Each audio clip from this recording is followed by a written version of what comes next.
My husband died 7 years ago, leaving me with a jagged hole in my heart and a financial noose around my neck. Every single month, like a clockwork soldier, I marched to this crumbling building to pay for his sins. But today, the script of my life changed forever. Mrs. Higgins, the elderly woman from the apartment below, blocked my path, her face pale and urgent. "Stop sending them money, Elena," she whispered, gripping my wrist with surprising strength. "You need to look at the security camera." The next day, I finally got access to the files. What I saw on that screen left me absolutely frozen. But before that horror revealed itself, I was just standing there in the hallway, overwhelmed by the sensory assault of the tenement.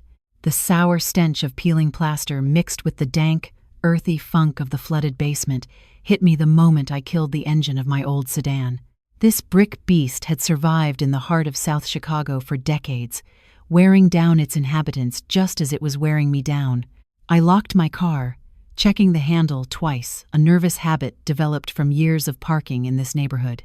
Today was the 5th of the month, the day when I, Elena, a 39-year-old widow, had to fulfill the grim obligation of paying my late husband's family. I was here to visit my in-laws, Agnes and Walter, to pay what they called the blood money. It wasn't a trivial amount. I often wished it was a manageable $200 debt that I could pay off and forget.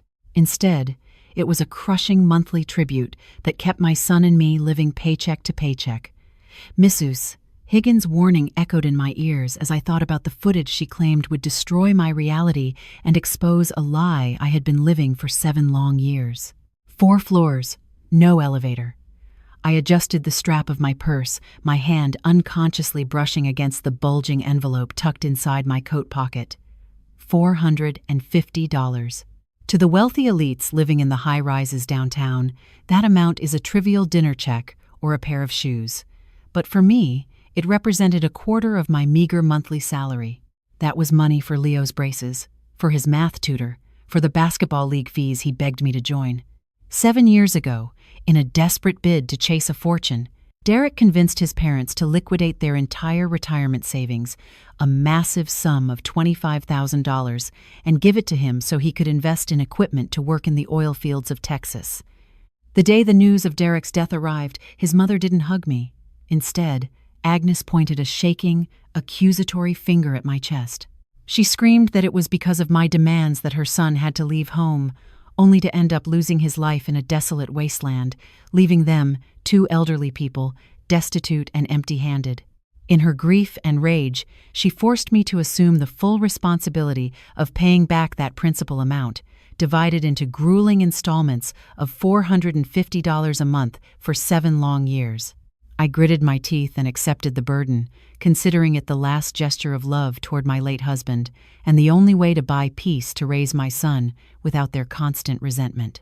The stairwell was a dark, vertical tunnel, barely lit by weak rays of sun filtering through the grime-coated glass of the air shaft. The echo of my footsteps rang out on the worn linoleum tiles like a judge's gavel. Clack, clack, clack. Every step felt like lifting a dead weight. On the first floor, the superintendent always had the jazz radio blasting. On the second, the smell of burnt garlic and stale oil escaped from a communal kitchen. On the third, a young couple was arguing loudly about whose turn it was to pay the internet bill. But as I climbed higher, the noise of Chicago faded away. When I reached the 4th floor, where my in-laws lived, the silence became almost total. A heavy, suffocating blanket that separated their world from the rest of the living. I stopped on the landing of the 4th floor, wiping the beads of cold sweat from my temples with the back of my hand. My chest felt tight, as if a band of iron was constricting my breathing. My heart was pounding hard, thumping rhythmically against my ribs, not just from the physical exertion of the climb, but from the vague, creeping sense of unease that always invaded me in front of that iron door, painted a peeling, sickly shade of blue. Apartment 405, the fortress of Agnes and Walter. I knocked 3 times with sharp, clear raps. Asterisk, knock, knock, knock, asterisk. Silence. A thick, heavy silence that felt almost pressurized ensued. I knew they were home. They never went anywhere. Walter suffered from severe arthritis in his hips, and Agnes constantly complained of debilitating migraines and vertigo. Both lived like hermits, existing as mere shadows in that 700-square-foot apartment, with the blinds drawn tight and the door bolted day and night. I knocked again, louder this time, my knuckles grazing the rough metal surface. "Walter? Agnes?" "It's Elena." Almost a full minute passed, stretching out like an eternity in the dim hallway, until I finally heard the soft, shuffling sound of slippers dragging across the floorboards inside. The sound of the deadbolt sliding back was dry and rasping, distinct and unsettling, like the cracking of an old man's bones. The door opened just a crack, the gap barely wide enough for a wrinkled, sour face to peek out into the hallway. It was Agnes. She was 62, but the deep lines of bitterness etched into her features made her look decades older. Her eyes, sunken deep into her skull and surrounded by bruised-looking dark circles, darted around with intense suspicion, as if she feared someone was lurking in the shadows, ready to steal her soul. She didn't open the door all the way. She kept the security chain on, the taut metal link creating a cold, impenetrable barrier between her stagnant world and my exhausted one. "Is that you?" Her voice was flat, completely devoid of any warmth or emotion. "Yes. Hi, Mom. I'm here to bring this month's money." I tried to keep a polite smile plastered on my face, though I felt my facial muscles stiffen with the effort. Being a widow for 7 years hadn't made these interactions any easier. If anything, the scar tissue around my heart just grew thicker and harder with every rejection. "Ah, give it here," Agnes said curtly, her eyes fixated on my purse. I opened my bag hurriedly, fumbling slightly as I took out the white envelope I had already prepared the night before. I offered it with 2 hands through the narrow opening, a gesture of respect met with utter indifference. "Here is this month's $450. I hope it helps with Walter's prescriptions." Agnes reached out, a bony hand crossed with protruding blue veins, and snatched the envelope with the speed and precision of a bird of prey striking a mouse. Without counting the bills or even glancing inside, she stuffed it directly into the deep pocket of her faded housecoat. The gesture was so automatic, so practiced and decided, that I felt less like a family member and more like a stranger servicing a $200 debt, except this debt was more than double that, and infinitely more painful.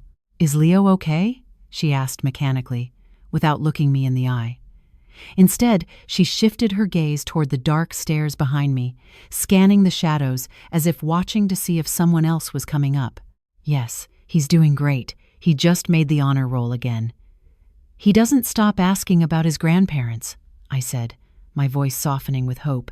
"This weekend, if you want, I can bring him over to spend the day with you. I've almost finished paying the debt. I'd like you to be more comfortable with him, maybe get to know the young man he's becoming." Upon hearing that, Agnes's face soured instantly, her expression twisting into a mask of annoyance. She waved her hand nervously, dismissing the idea as if swatting away a fly. No. Your father is doing bad with his hip, and I have a terrible migraine. A child in the house is too much ruckus. We aren't up for noise or company. Finishing the payments is your business, Elena. We'll call you when we're feeling better so you can bring him." The same excuse. Always the same excuse. In 7 years, the times little Leo had stepped into that apartment could be counted on the fingers of one hand, and every single time they kicked us out after 15 minutes with some flimsy pretext. "Okay, well, maybe another time," I murmured, lowering my head and swallowing the bitterness rising like bile in my throat. "Go on, leave now. Standing in the draft, you're going to catch a cold and then it's worse for everyone." Saying this, Agnes slammed the door shut in my face. The deadbolt sounded with a definitive, "final times click, asterisk." I stood there, planted in the hallway, staring at the cold and impersonal iron door. Not an invitation to come in, not a glass of water, not a kind word. I pressed my ear to the door, hoping to hear Walter's voice, or at least the murmur of the television, any normal noise of an inhabited house. But no. Inside reigned absolute silence, a terrifying, unnatural silence, as if that apartment were a giant tomb devouring any sound of life. The wind sneaked through the cracks in the stairwell windows, chilling my back and sending a shiver down my spine. I pulled up the collar of my jacket, turning around to descend into the gloom. My heart felt heavy, burdened by questions that had no answers. Derek, you left and stuck me with this debt. I've almost finished paying it. Why are your parents still so cold to your son and me? The question floated in my mind, getting lost in the void of the dark staircase. I didn't know that in the precise instant I turned around, a pair of eyes was watching me through the cracked blind of apartment 405, a look that wasn't that of a sick old man, but one sharp, alert, and calculating. I went down to the courtyard feeling like I was escaping an airless basement. The afternoon sun, a pale yellow, filtered through the branches of the elms, drawing spots of light on the concrete ground. I was heading toward my car, ready to start it to go pick up Leo, when a wrinkled but firm hand grabbed my wrist. "Elena, honey, is that you?" I turned, startled. It was Mrs. Higgins. She had been the self-appointed guardian of the building for decades, and although she was retired, she kept that air of authority and the taste for knowing everyone's business. She was sitting on a stone bench, fanning herself with a folded newspaper, looking at me intently with narrowed eyes. "Yes. Hi, Mrs. Higgins. Enjoying the breeze?" I greeted her politely, trying to mask my distress. Mrs. Higgins didn't answer my trivial question. She patted the spot beside her, signaling me to sit. She looked around furtively, as if she feared the pigeons might be wearing wires. Then she leaned close to my ear and whispered with an air of conspiracy, "Did you go up to pay the debt to those two again?" It surprised me she knew about such a private family matter.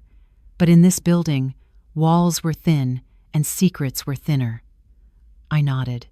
Yes, today was payment day. Mrs. Higgins clicked her tongue and shook her head with an expression of compassion mixed with a certain fear. She lowered her voice even more. "Poor thing, working like a mule to support people who don't deserve it. Listen to me good. Next month, don't give them a single cent." I frowned, not understanding.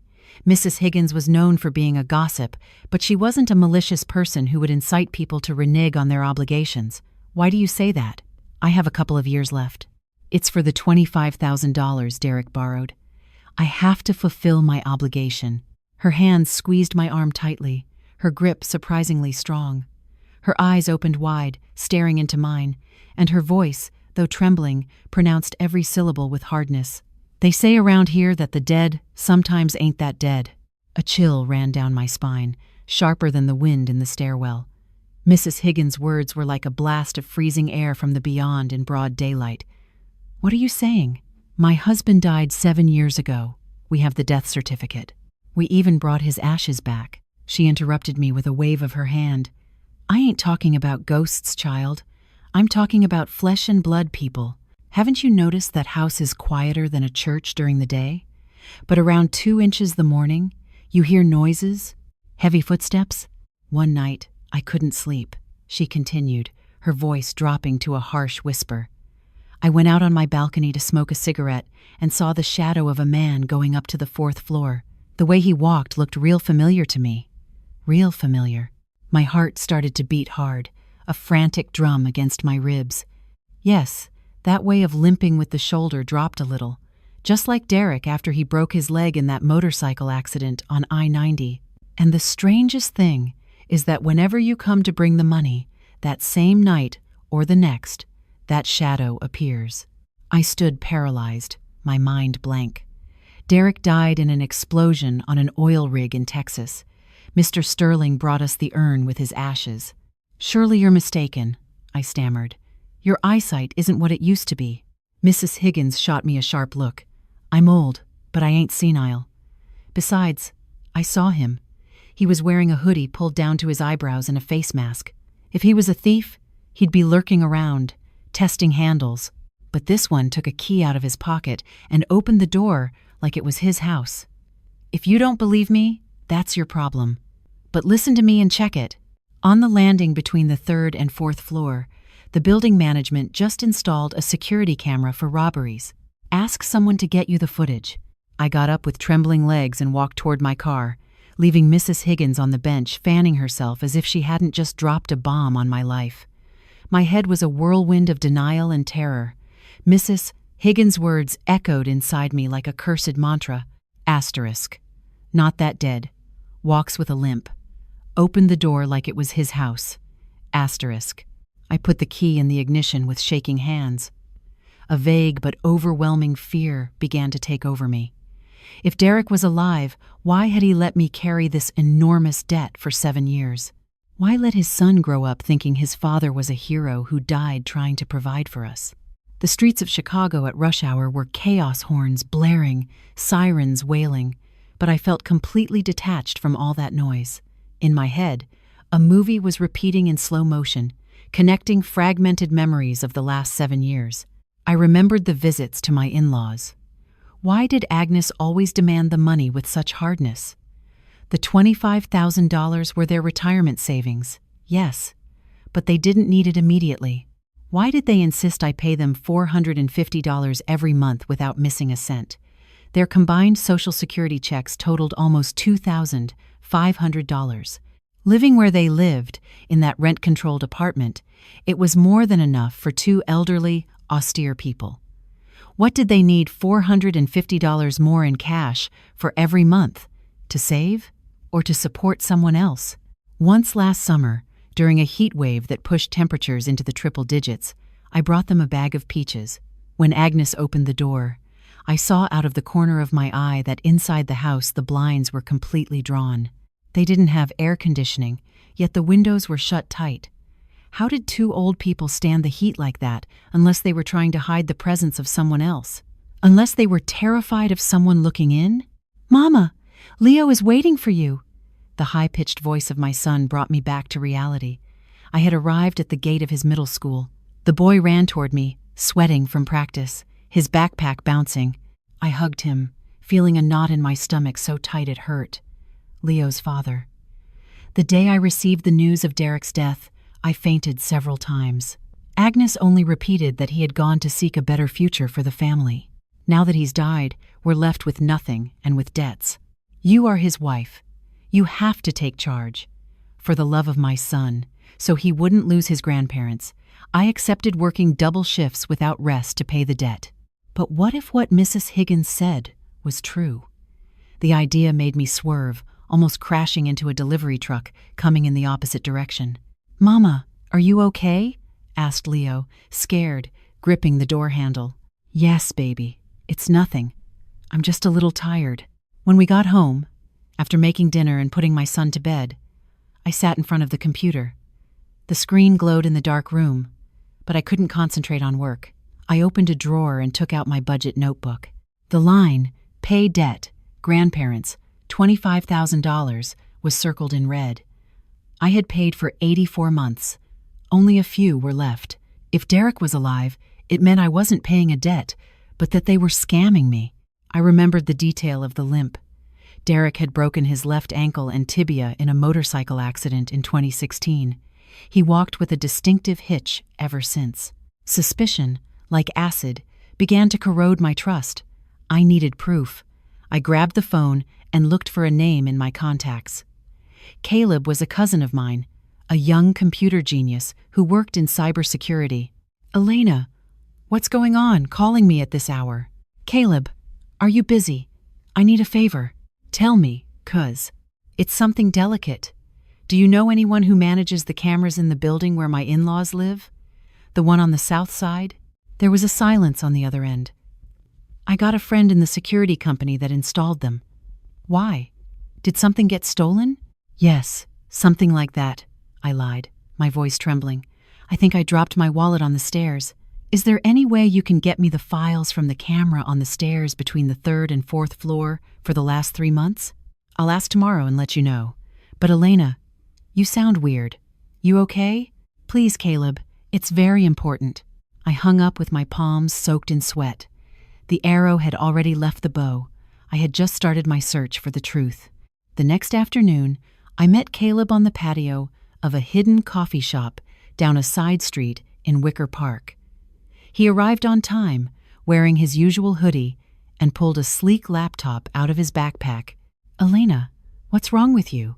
You're so tense. You look bad." He looked at me with genuine concern, scanning my face. I forced a smile that felt like cracking plaster. "How's it going? Did you get anything?"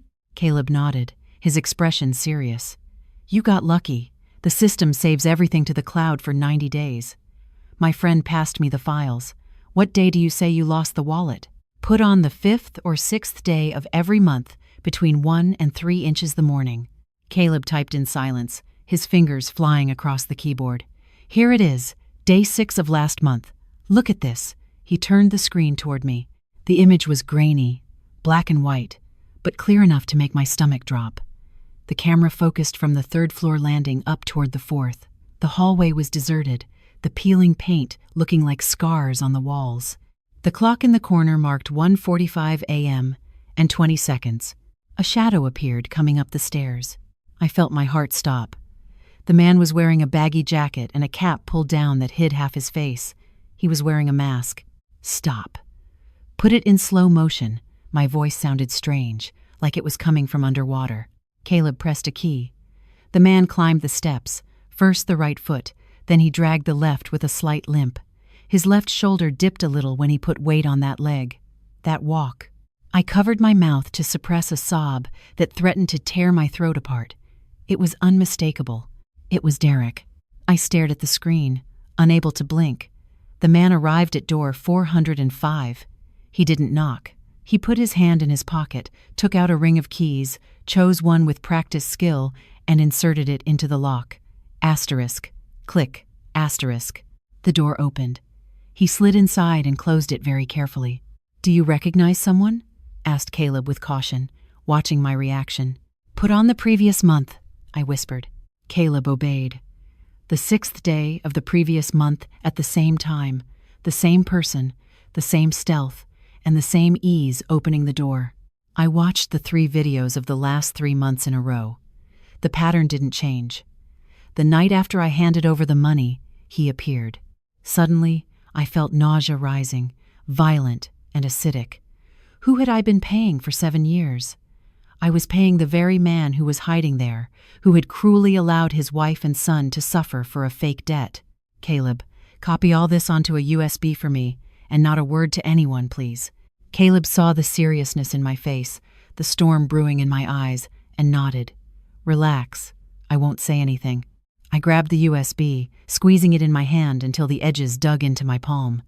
This was huge, bigger than if the sky fell. I got up and ran out of the shop, leaving my coffee untouched.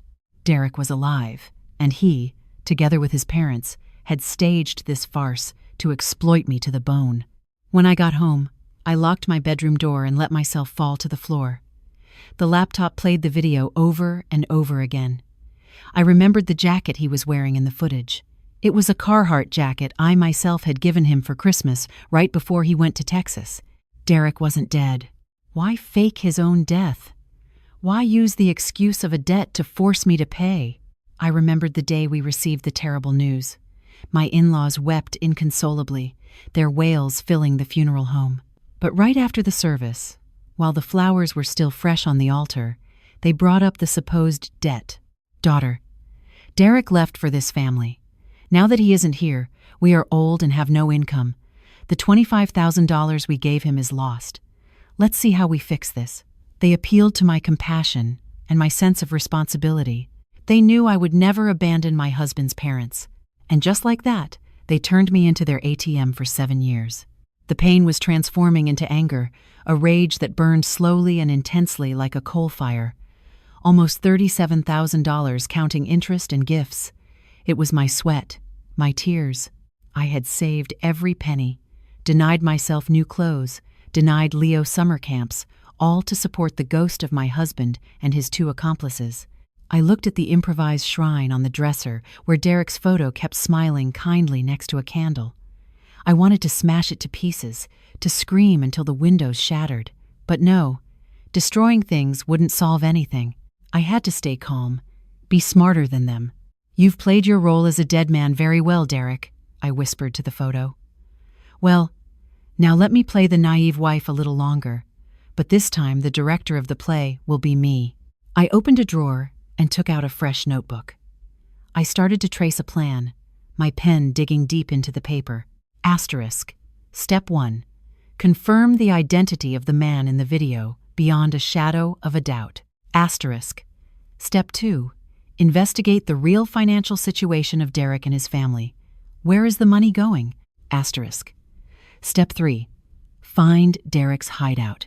Tomorrow the hunt would begin. I was going to hunt my own dead husband. The next morning I got up as always. I made breakfast for Leo pancakes, his favorite, ironed his uniform, took him to school, and then went straight to work. But my mind was elsewhere. On a sticky note hidden under my keyboard, I started recalculating the figures. Original debt, $25,000. $450 a month times 84 months equals $37,800. Plus, on holidays, birthdays, and for medicines, I always gave something extra. The total amount I had given them in 7 years exceeded $40,000. Think how I could have changed my life and my son's with that money. A down payment on a house in a safer neighborhood, a college fund, a vacation, just one vacation. And instead, I had thrown it into that bottomless pit on the 4th floor. I sent an encrypted message to Caleb. Asterisk, investigate if there are strange movements in my father-in-law's bank account. I suspect the money I give them isn't used to live or pay any debt. Asterisk. Caleb replied instantly. Asterisk. That's complicated because of data protection, but I can try indirectly. Give me some time. Asterisk. I put the phone away. I needed to get closer. An idea crossed my mind. If he came back home to collect the money I had just delivered, did he need it for something specific, or did he live off it entirely? That afternoon, I left work early and drove by my in-laws' building. I parked the car down the block and sat on a bench in the courtyard, pretending to rest while keeping an eye on the entrance. Well, look who it is, Elena, a shrill voice called me. It was Mrs. Gable, the neighbor from the 3rd floor directly below Agnes and Walter. Hi, Mrs. Gable. I was passing by and came up to see how the grandparents were doing. Mrs. Gable sat next to me, adjusting her glasses. You're so good, child, paying your husband's debt for so long. By the way, are they okay lately? It's just that every night I hear a tremendous ruckus upstairs. Ruckus? What kind of ruckus? Well, that at late hours of the night I hear strong footsteps on the ceiling like a young man, not Walter's shuffle. And sometimes I hear the toilet flush at 2 or 3 inches the morning. My plumbing rattles when they flush. My heart sped up. Must be my father-in-law. With the pain in his hip, he walks more clumsily at night, I improvised. Mrs. Gable made a face. Pain in the hip, my foot, and another strange thing. Those two are stingier than anyone, always complaining they were left without money because of what happened to your husband. But lately, every night, I see Agnes go down to the dumpster with a huge black trash bag. The other day, out of curiosity, don't judge me, I looked and saw pizza boxes and beer cans peeking out. Premium beer, too. What are 2 sick old folks doing eating those things? I stood there, stone-faced. Pizza boxes, beer cans. Those were Derek's vices. He could live on pepperoni pizza and IPA beer. And you didn't ask her? Of course, I asked her. She told me they were offerings she put out for the deceased. What an excuse. Who puts out so many offerings that they need a 30-gallon bag?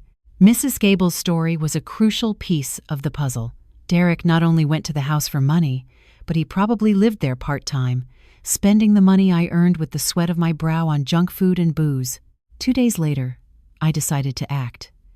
I went to a department store and bought a high-end foot massager, the kind Derek used to say he wanted when we were married.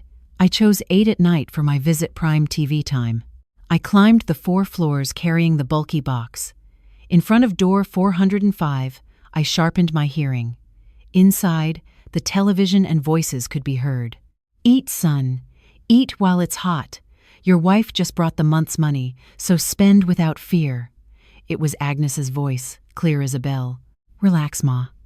I got it all under control. When I finish getting paid off, I'll disappear for a while. That fool wife of mine believed it all. She hasn't missed a single month. That voice, I froze. A deep voice, slightly raspy from smoking. It was Derek's voice. My blood boiled. I wanted to kick down the door and enter, screaming, but reason stopped me. I needed them to think I was still the fool wife. I knocked. Asterisk. Knock, knock, knock, asterisk.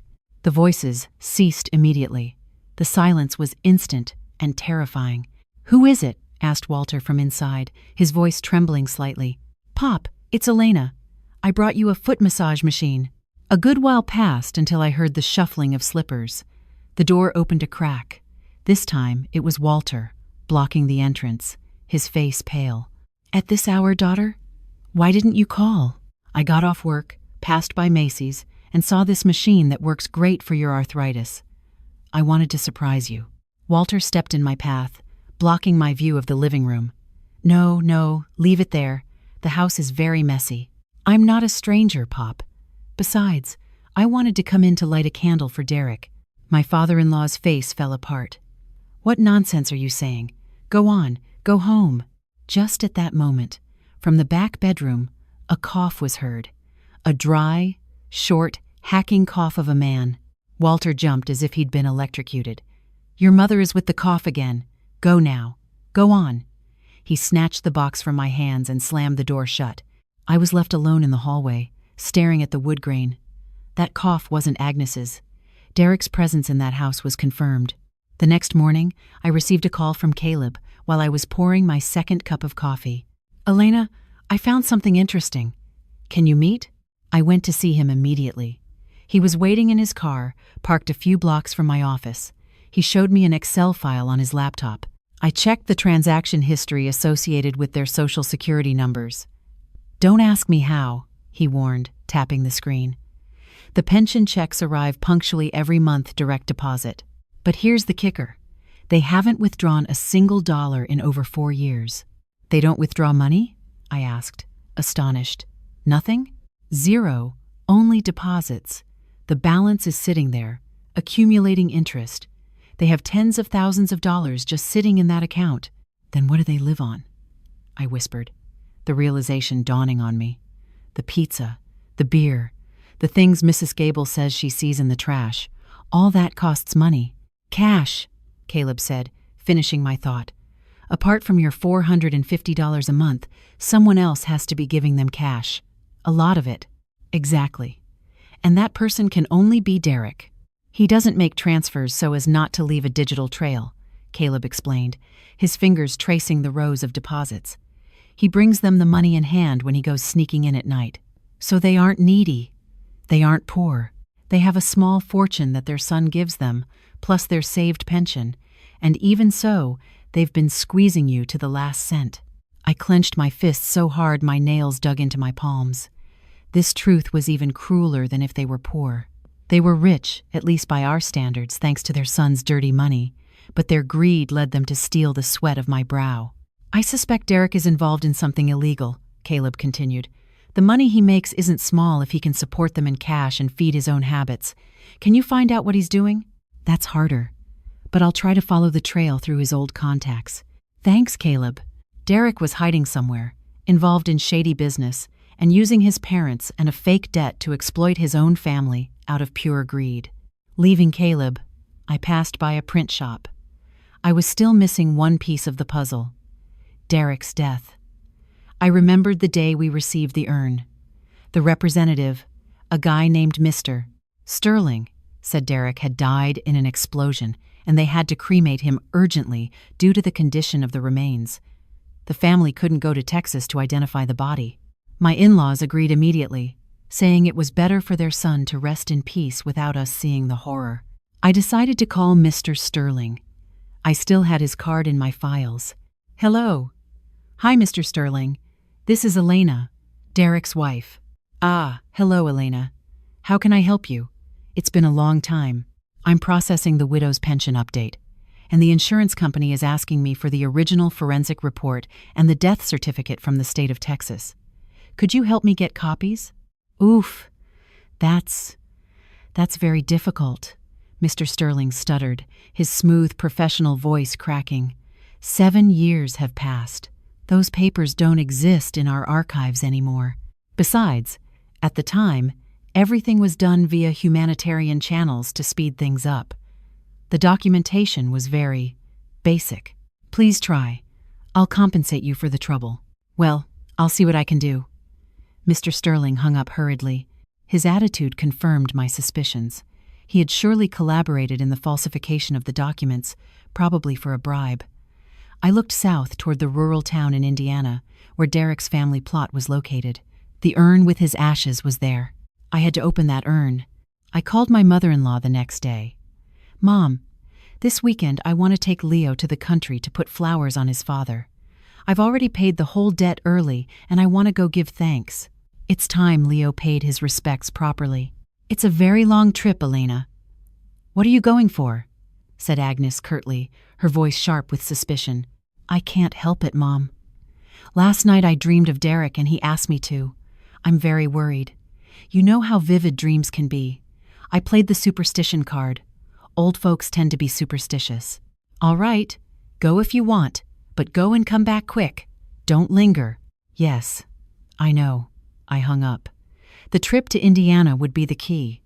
In that cold ceramic urn, the whole truth would be revealed. Asterisk, Derek, you hide from your debts. You make your wife pay them for you, but you won't be able to escape justice. Asterisk. That weekend, under an intense yellow Midwestern sun, I took Leo in my old car down a highway that wound between endless cornfields. We left at dawn to reach the town before noon. Leo was excited. He wouldn't stop talking, asking about the tractors, about the grandparents he never knew.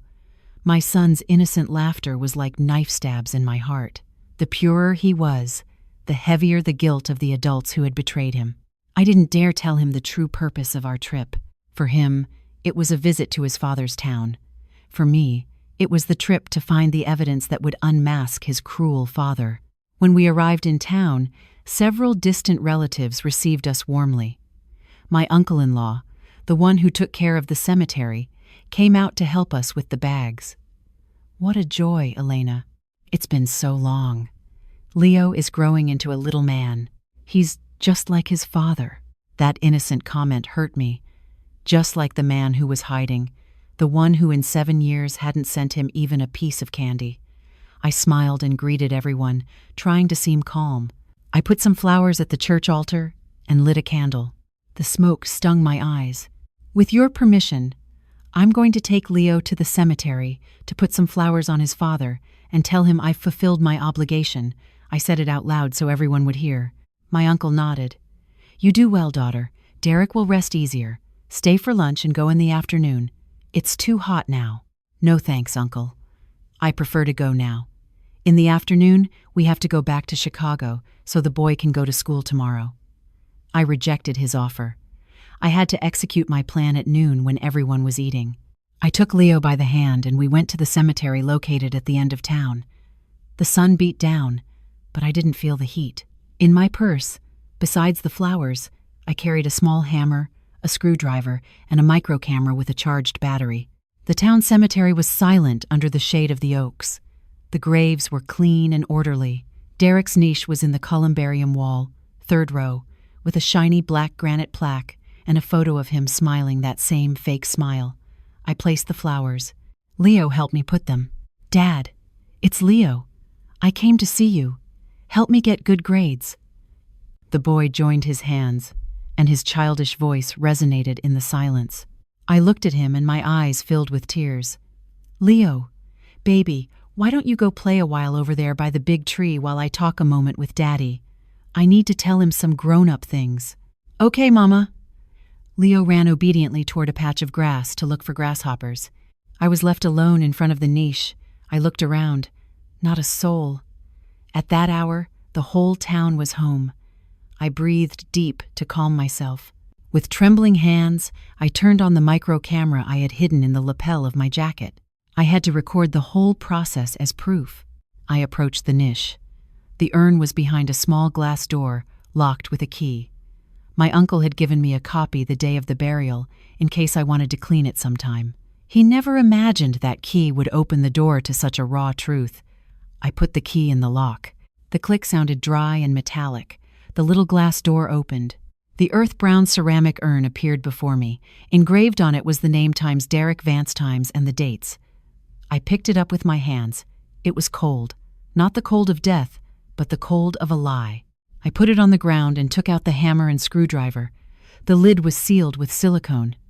I had to pry carefully not to break it. Sweat ran down my forehead, stinging my eyes. My heart beat with the force of a drum. If someone appeared at that moment, they would take me for a crazy grave robber. Asterisk. Crack, asterisk. A piece of silicone popped off. I held my breath and kept prying. After a few minutes of effort, the lid gave way. With a last push, it popped off. I held my breath and looked inside. Empty. Not completely. At the bottom there was a layer of dust and several construction stones the size of a child's fist. No ashes, no bone fragments, nothing that resembled the remains of a cremated human body. My legs failed me. I let myself fall to the ground, staring at those inert stones. Even though I expected it, seeing the truth with my own eyes was a shock. For 7 years, the whole family had been venerating a handful of rubble. For 7 years, my son and I had prayed to some rocks. It was a macabre joke of infinite cruelty. I grabbed the camera and recorded the interior of the urn, focusing on every stone, every speck of dust. While I recorded, I spoke with a choked but firm voice.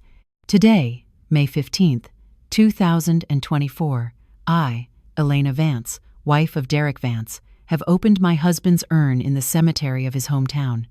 Inside, there are no ashes, only stones. This is the proof that Derek's death was a fraud. When I finished, I put the stones back in the urn. I closed it and sealed it with strong glue I had brought. I did it all quickly without leaving a trace that the urn had been opened. I returned it to its niche and locked the little glass door. Everything returned to its normal appearance, but my insides were a raging sea. "Mama, I caught a giant grasshopper," yelled Leo from afar. I dried my tears in a hurry. I fixed my clothes and smiled to receive him. "That's great, champ. Let's go now. It's too sunny." I took him by the hand, and we left the cemetery. Behind my back, the fake tomb remained standing, a monument to the deception of my husband's family. But it wouldn't remain standing for much longer. I swore it to myself. We ate something quick at my uncle's house and left for Chicago with the excuse that Leo had a stomach ache. On the way, I stopped at a roadside motel to rest. In reality, I needed a quiet place to review the video and think about my next step. In the room with Leo asleep, I connected to the Wi-Fi and started searching Facebook for Derek's old contacts. I remembered he had a group of friends he always went drinking with. The closest was Tyson, who they nicknamed Tank. The day of the funeral, Tyson cried inconsolably. He even took my hand and told me not to worry, that he would take care of me and the boy. But afterwards, he disappeared completely. I searched his name, found his profile. His photo was of a big Harley-Davidson motorcycle. I went onto his wall. He constantly posted photos of parties in bars and clubs. I reviewed his latest posts. A photo caught my attention. Tyson, raising a mug of beer on a patio. On his left wrist, he was wearing a watch with a metal band and a blue face. I zoomed in on the photo until the pixels blurred. My heart raced. A Seiko Sports with a blue face. It was my wedding anniversary gift for Derek. I remembered it perfectly because I myself had ordered our initials, times E and D, times engraved on the back. And what was more important, the metal strap had a deep scratch near the clasp from a time Derek scraped it against a brick wall while parking his bike. In Tyson's photo, although blurry, that scratch could be distinguished like a jagged scar. Why was Tyson wearing Derek's watch? Mr. Sterling, the intermediary, told me Derek had lost all his belongings in the explosion, and now the watch was on his best friend's wrist. There was only one possibility. Derek had given it to him, or Derek was with him. I kept looking at his photos. Tyson often posted from an industrial park in Gary, Indiana, just across the state line. The pieces began to fit. The money transfers to my father-in-law's account also came from that area. Tyson was there. Tyson was the accomplice, the one helping Derek launder the money and contact his family, and probably Derek was hiding close to where Tyson lived or worked. I took screenshots of all the evidence. I already had the most important clue. Tyson Tank was the key to finding Derek's lair. When I arrived in Chicago, I sent all the information about Tyson to Caleb, Asterisk, investigate this guy urgently. His name is Tyson. He's Derek's best friend. I suspect he's hiding him. Find out what he does, where he lives, where he moves. Asterisk. Caleb, with his computer skills, didn't take long to pull Tyson's history. 2 days later, he summoned me to a coffee shop. Elena, this Tyson ain't clean. He works as a manager at a mechanic shop in an industrial park in Gary, but the shop is a front for a loan sharking business. No wonder he has so much money for parties. I nodded. I tracked the location of his cell. This is a little illegal. Don't tell anyone. He has a very strange movement pattern. During the day, he's at the shop. At night, he goes out partying. But around 11 at night, he always drives to an abandoned warehouse at the back of the industrial park. He stays there an hour and then goes home. An abandoned warehouse, I repeated, my eyes lighting up. Do you think Derek is there? It's very probable. The area is deserted. It's perfect for hiding. Besides, I checked traffic cameras in the area and saw that Tyson's car usually carries bags of food and other supplies when he goes in that direction. It's him. Derek is in that warehouse. I squeezed my hands, feeling a mixture of nerves and excitement. The prey was within range. Caleb, can you do me one last favor? I want to go there. I want to catch him red-handed. It's very dangerous, Elena. Those people are mob-connected. They're dangerous. You're a woman alone. If something happens to you, why don't we call the police? I shook my head. Not yet. We don't have proof that Derek is alive. If we call the police, they'll only do an administrative check, and he could escape. I need to record his voice, an image of him, something that proves it's him and that he admits everything. Only then will we have irrefutable proof. Caleb sighed. All right, I'll go with you. I have some gadgets that can help us, and I know some self-defense, but you have to promise me you'll do exactly what I tell you. No recklessness. I promise. Thanks, Caleb. We started planning the night hunt. The best moment was the following night when, according to his routine, Tyson would go to the warehouse to bring provisions. I went back home and looked at our wedding photo. Derek's smile seemed fake and disgusting to me. Asterisk. You hide very well, Derek. But you forgot one thing. No lie lasts 100 years. Tomorrow night, I will take off your mask. Asterisk. I hugged Leo and kissed his forehead as he slept, his breathing rhythmic and peaceful. Relax, my love. Mama is about to get justice for you. We won't have to keep paying for that traitor. The final battle was about to begin, and I was ready. The next afternoon, I left Leo at my mother's house, telling her I had to work all night at the office on a deadline. My mother, sad to see me work so much, told me not to worry about the boy. At 8:00 the evening, Caleb picked me up in an old Ford Taurus he had borrowed from a friend to avoid being recognized. We were dressed in dark clothes with caps and masks like amateur detectives. Take this. Caleb gave me a device that looked like a pen. It's a high-quality recorder, and this is a GPS tracker. Put it in your pocket in case something happens. The car left the city and headed south on the expressway, the lights of Chicago fading in the rearview mirror. We entered the industrial park in Gary, Indiana. At that hour, it was deserted, a ghost town of rusted steel and broken concrete. We drove to an area of abandoned warehouses with weeds growing everywhere through the cracks in the pavement. We have to leave the car here and continue on foot, said Caleb, his voice low. He turned off the engine and the lights. We got out in silence. The darkness was total, only broken by the sound of crickets and the wind whistling through broken windows. We walked, crouched, glued to a rusted chain-link fence toward a large warehouse standing in the middle of a vacant lot. According to the GPS, Tyson is getting close. We have to hide, whispered Caleb. We hid behind some rusted oil barrels about 20 yards from the main rolling door. The smell of oil and decay was thick in the air. At 11:15, we saw the single headlight of a motorcycle cutting through the darkness. The noise of the engine got louder, a guttural roar. It was him. The motorcycle stopped in front of the warehouse. The man took off his helmet. It was Tyson Tank. He was carrying 2 large plastic bags from a grocery store. He approached the metal shutter and kicked it 3 times, following a specific rhythm. Asterisk. Hard, soft, hard, asterisk. The shutter rose with a screech of metal on metal that made me wince. A yellowish light projected from the interior, cutting a wedge into the night. Out of the darkness came a man. He was wearing a dirty tank top, shorts, and flip-flops. He had long, messy hair tied back in a greasy ponytail, and a neglected beard covered half his face. He was darker from the sun and thinner, gaunt even. But those eyes, that nose, that slightly hunched back, there was no doubt. It was Derek, my husband, the father of my son, the man for whom I had mourned for 7 years. He was there in flesh and blood in front of me. Although I had prepared for it, seeing him with my own eyes left me breathless. I had to bite my lip until I tasted the metallic tang of blood not to scream. "Did you bring everything?" Derek's voice was hoarse and cutting. "Everything.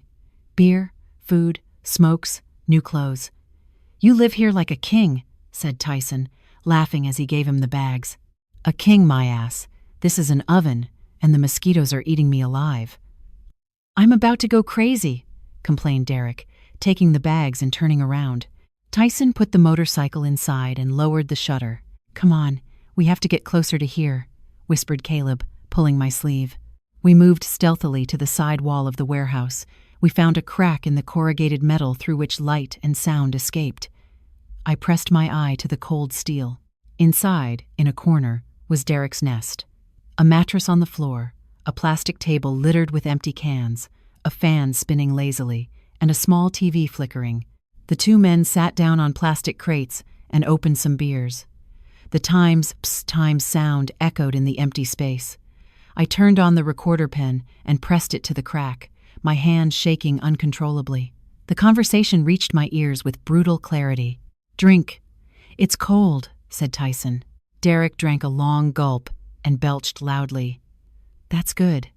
How's everything going? When do you plan to leave?" "I guess in a month. I'm waiting for my parents to collect the last payment. My wife is about to finish. What a fool. She hasn't missed a single month, punctual as a clock." "I admire my folks' acting," Derek chuckled, a sound that made my skin crawl. "They start crying poverty, and she swallows it all.